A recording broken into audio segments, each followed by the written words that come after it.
Hey dreamers, my name is Sophie, aka Tam, French with a Vietnamese background. Welcome to the Tam Show, where courage is key. By watching the interviews, you will learn what school doesn't teach you.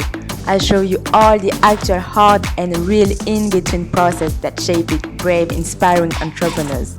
You will know what to do to start and accomplish your idea or project. Get ready, guys.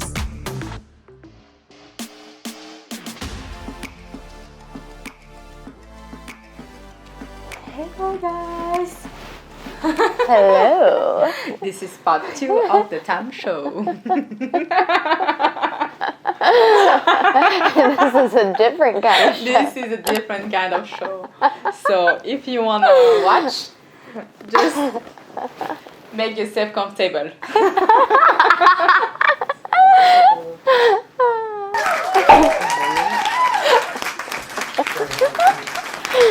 Okay, welcome back to the Tam Show for part 2 with Miss Dana. So she has talked a lot about her journey, her day in the life as a podcast manager, and now we want to get deeper with her to know the before of the podcast thing. We want to know about her life in the US. How was her childhood, maybe? Where she worked before, why she left Vietnam. So let's have some pillow talks now about that. Okay. So it's been 2 years and a half, right? That you're in Vietnam? No, less than 2 years. Yeah, it's been about a year and a half, actually. Mm-hmm. Okay, a year and a half, and you worked 2 years and a half in an ad agency. Sorry. Yes. Yeah. Mm-hmm. So could you tell me what did you major in back in the US? Yeah, I majored in communications, which a lot of people are like, oh, so your major does relate to podcasting. But actually, that major, it was more about public relations and like advertising and writing and stuff, which kind of played into it. Even for podcasts, like I have written press releases for clients before to like promote, hey, there's a new podcast out, and send that to different like media outlets. So it's a little bit, but mostly when I look back on my college experience, like I don't think I academically learned that much that applies, but it was more, I guess, the experiences and the people. And I also studied abroad. Like the university I went to, it was actually a requirement to study abroad in order to graduate. Yeah. Which is pretty like rare, I think. And so I studied in Australia, and that was my first like living out of the country experience. And I think that really set me on the path to this life of wanting to travel and live abroad. And yeah. So you worked abroad, and did it give you the taste to live abroad, or because you just wanted to live because, I don't know, something happened, or you had this plan already in mind?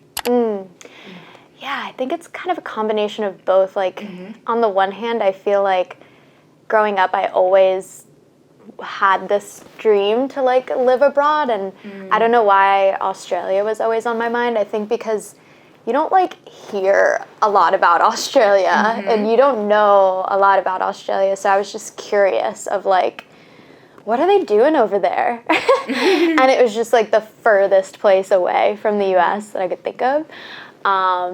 And yeah, so even as I was working like my part-time job in high school, I was always saving up money knowing that one day I want to study abroad in Australia. So I was basically like saving up for that.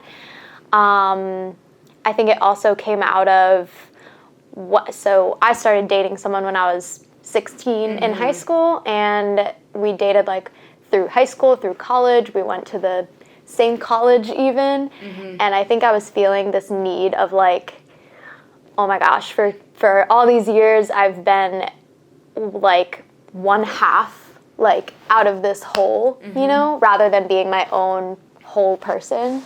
And I felt like I needed to go outside and like have my own experience and my own journey. Discover yourself. Yeah, so that also was kind of the push, I think. Okay. And you mentioned that you worked in an ad agency in New York City. Yeah. So how was your experience there as a kind of 9-to-5 job? How did you like it? Yeah, it ended up being a lot more than 9 to 5, that's for sure. I think when I first got out of college, it was like the ideal just out of college job because everyone there, working there is young and the energy is high and like they have a keg, like a beer keg in the office and like people are partying afterwards, after work and stuff. But after 2 years of that, it got kind of exhausting where I was like, wait, do I really want to be partying like this? And is this healthy? And is it healthy to be working till like 2 a.m. every day? And it just felt like really soul-sucking. Even though I met a lot of great people there and I definitely gained skills from that experience, after a while I just had to look at how I was feeling day to day and be like, wait, I shouldn't be crying at my desk this much, this often. And yeah, there was just one day where I was like, I wonder what would happen if I just left and didn't say anything, because I felt like my job didn't really matter. Like I felt like I wasn't making that much of an impact. And you were not useful. You didn't feel useful. Right, yeah. And just the way that it was in this ad agency, it's either like you have so much work to do, it's like you're working till 3 a.m., it's unmanageable, or you have these weeks where there's like absolutely no work to do and you're just sitting around. And that frustrated me because I'm like, there's so much more I could be doing with my life than just like, I have to just show up and sit at this desk. And there was this culture of like, if you actually leave work at 5 p.m., which should be very normal, people look at you like... Don't leave at 5. They would make the joke like, oh, half day today? Meaning like, oh, you should be staying till 12 p.m. And I just didn't like that. I'm like, sorry, I'm trying to have a life outside of work. And yeah, I think there's this culture of like, the more that you are there showing face, apparently like you're adding more value, but really it's like you should be judged on like the results that you provide and not just how long you're sitting at your desk. The efforts that you put on your work. Yeah, so one day I literally just left in the middle of the day and I was like crying and I just went home and just like wrote it all out in my journal of how I felt, and no one emailed me, texted me, no one was like, hey, where'd you go? And that was when Did they notice? I don't know. It was like, and then you came back the day after, or it was the last day? I went back the day after. I didn't like fully quit for some time after that. It was more just like, let me see if my job really matters, because I think when you are trying to make that decision of should I quit, should I move abroad, should I like start my own business, you feel like all this pressure of, oh, but they need me and like everything's gonna fall apart if I leave. Yeah. And it was more of an experiment of like, okay, the world goes on, like but no one is irreplaceable. Yeah. That's the thing. Yeah. So I just realized like, oh shit, like no one really, it wasn't a big deal. And so at that point I was like, okay, I want to be in a position where I actually feel needed and people notice if I don't show up. So that was like an interesting experiment. Okay, and so what was the click that made you quit your job? So I actually visited a friend my very close friend from college, and she had been living in South Africa for maybe a year at that point, and I went to visit her. And when I was looking at her journey just online on social media, it looked like she was having so much fun and like everything was amazing. But I'm looking at it and I'm like, well, there's no way that it really is as great as she shows it on social media.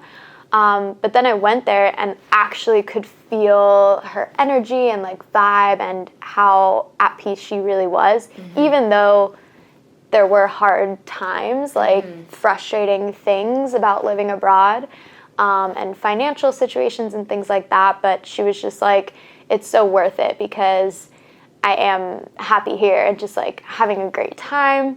And she just kept saying like, if I can do it, you can do it. Yeah, there's no right? reason, there's no difference. Like, and when I was flying back home on the plane, I was just like crying because I didn't want to go back to my life at work. And yeah, that was where I was like, okay, yes, I can do it. I should not be like crying about going back to my life. And I had gone back in my journals and noticed that like so many times I had written down, I can't wait to live abroad. I can't wait to live abroad. And I was just like, wow, I've been writing down this dream for years. And what has been stopping me from actually doing it? And I think it was that feeling of, if I leave, like, I'm going to be letting someone down or like abandon someone, but it's not. and feeling like, oh my gosh, like my parents invested so much in my college education and it feels like I'm just saying fuck you, like I'm going to go and not make that much money being an English teacher. But yeah, then realizing at the end of the day that my parents just want me to be happy, and if I'm not happy in this agency job, like they would rather see me be happy living abroad somewhere. Okay, so back to your parents, so you say that they want you to be happy, and so how did they kind of educate you? Was your education kind of free? How did you feel in your childhood with them? Yeah, I feel like I definitely noticed my mom always going for what makes her happy. Like, I just remember, because she had grown up riding horses, and I just remember one day she comes home, she's like, I signed up to do horse riding lessons or whatever, and that just made her so happy, and she just like went and did that. Or one day she's like, oh, I want to volunteer for this like child fostering program thing, and so she just like went and did that. And just noticing that she always looks for like what will make me happy in this moment, and just went and did that. So I think I very much learned from her in that way. And she, I think she was, you know, sad that I wanted to leave, but she also, what really helped me was she didn't seem worried. Like, she wasn't scared for me.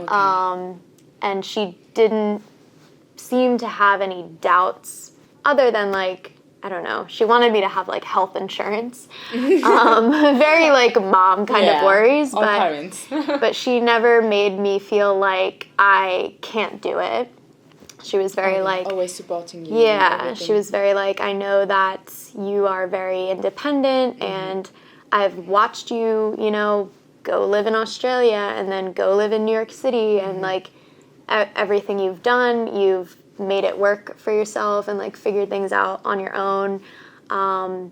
So while I am sad and, you know, I'll miss you, I think it's a good decision. She even was like, I feel like you're safer there, because in the US with all this gun situation going on all the time, it's like, I never feel like I'm going to get shot walking around in Vietnam, you know? Like, that's not a thing. That's so weird to us. Hear that. Right. Yeah, so I've never felt unsafe here.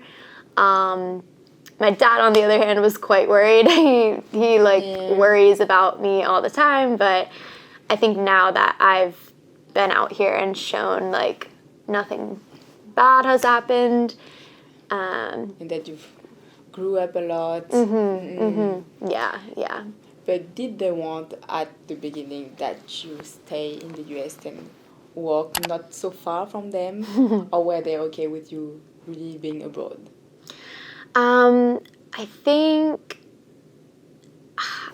I wonder. Like I haven't actually asked still don't them. really You know, know. I don't really know. I would be curious to ask because I feel like I had planted the seed over the years. I had told them over the years, like, I want to live abroad. I want to live abroad. And I think they kind of like pushed it off and never thought that it would actually happen. And then one day, once I had paid off my student loans and like I wasn't really relying on them financially for anything, now it was my own decision. Like they couldn't, I'm an adult now, like they actually can't tell me no, which I think is different from a Vietnamese perspective. Like when I talk to Vietnamese born and raised here, like my age, they're like, oh my gosh, like I could never do that. Like, so I think it's different cultures it's not too. the same I think, and culture. yeah, I think American culture is just very independent, and it's not. It's You're more expected to individualist leave. Western countries anyway. Yeah. Like you're expected to leave and go on your own path. I think moving to Vietnam is like a little extreme version of that. But and I think, you know, there's certain like historical mindsets about Vietnam, so I think they were worried about that, like, oh my gosh, are you going to this war-torn country? And that's like another reason of my podcast too, is showing people that like things have changed. It's very modern and like things are happening. So yeah, that was kind of that journey. But I would be interested to ask them like, how do you really feel? How do you really feel? Yeah. Are you actually sad and thinking of me every day, or like, is it okay for you? And I think they felt. I think because when I would see my mom like talk to other parents and her friends, she was like almost bragging about me, like, yeah, my daughter, she lives in Vietnam and she has a podcast, and I just feel like it's cool. Like she has this cool, interesting thing to talk about because like not many other parents are experiencing that with their child, so I think she kind of liked that. And when I came home too, like a few months ago, just to visit, like every person that we met, even just random store people, she's like, yeah, she's back visiting from Vietnam. Like she's busy, you know, she's just visiting. Yeah, and I think she wanted that surprised reaction from people, and they were just like, oh, nice. And she's like, from Vietnam. Nice. They're like, okay. So what? Yeah. Okay. Yeah. Okay, so why did you choose Vietnam? Why so far away from the US? Why not Europe or South America? Yeah. Or just another state of the US? Right? Let me know. Yeah, I feel like I've always been this person who just needs to do the freaking extreme. I don't know why I can't just like chill and do like the easy thing, but it just felt like this really big challenge where I needed to just go to the most freaking crazy, like opposite situation. I had never been anywhere in Asia. Vietnam was never like, I never thought about Vietnam my whole life. It's not like all my life I was like, oh, I want to go to Vietnam. It was just like, I think I Googled one day, what are the best places to teach abroad or live abroad or whatever, and Vietnam was very high on the list. So I was like, okay. And I didn't second guess it. It was actually one of the few moments in my life where I was able to feel my intuition and like it just I just felt like a calling to Vietnam for some reason. And, you know, maybe it was so that I could come here and start this podcast and start this workshop and like do all these things. So yeah, it wasn't like a very practical reason. It was more of like a feeling. And since you are here, so how do you feel like today compared to when you were back in the US? Yeah, that's interesting too. I actually remember when I was at my job and miserable, I kind of was looking at my bosses and like the people above me and just thinking, do I want their life? Because I was offered this promotion type of thing, and it was like, you can be on the fast track, and in 3 years you can be like a VP type of role. And I just like looked at the people in that role and I was like, do I want that life? Like, they are just working constantly and it seems like they hate it and they have no time with their family and things like that. And so then that's why I made the move. But now I was just thinking about this question today of, if the Dana of 2 years ago saw the Dana of today, would she say, I want that life or not? And I didn't come to the answer. I think what I've learned is that like external things don't bring you happiness. Because I think I was expecting, okay, I'm here in New York and like this sucks and I hate my job and blah, blah, blah. And I was so convinced that just by moving and like changing my situation, then that all of a sudden everything would be changed. And the tricky part is like, it does work for a little while. Like, you move and everything's new and exciting and you're making new friends and meeting new people and like having all these new experiences, and it's kind of a high. And then you hit this really low and you're like, fuck, like, oh my gosh, all of this is going wrong. And I think what I've realized is it's okay for there to be highs and lows. I think I thought that the goal in life is to be 100% happy 100% of the time, because you get fed this information of like, go for your dreams and live your passions and just like be happy and do what makes you happy. And I obviously like, yes, don't be miserable in your life, but also don't expect that everything's going to be butterflies and rainbows all the time. Like, especially in this life, you have to look at the circumstances that you've put yourself in, because we are in control of our life. Like, I am here because of every decision I've made thus far, and I can always choose to make a different decision. So like, when I'm having really low moments, it's like, okay, you chose to move out here. You knew that you'd be far away from friends and family. You knew that like Vietnam is sometimes a hard place to live in. Like, it's still developing. You knew that like entrepreneurial life would be hard. You knew that you're alone. Like, you don't have a boyfriend or like friends here. I mean, now I have friends here, but like, yeah, so it's like all of these things you just have to honor and recognize the situation that you're in, and not go down this spiral of like, everything sucks. Like, you might have a bad day and that's okay, because like the next day will be better, or it might not be. Yeah, so that relieved a lot of pressure for me to just be like, okay, the goal is not to be happy all the time. Just recognizing that it's okay to have bad days really took some pressure off. How do you then embrace your lows and your bad days? What makes you smile again? I think just going through it, like, there's no way around it. You really just have to. I will literally just sit in my bed and cry and just like journal about how I'm feeling, acknowledge all your emotions, going through it, and just like learning from every low. Once you come out of it, it's like, okay, what was the lesson there? Because for me, I recently had a very low. Like, in February, I just wasn't hanging out with anyone. I was just working and like got really lonely. I think Corona had some impact on that too, because there was a lot of like anxiety and people not leaving their house and things like that.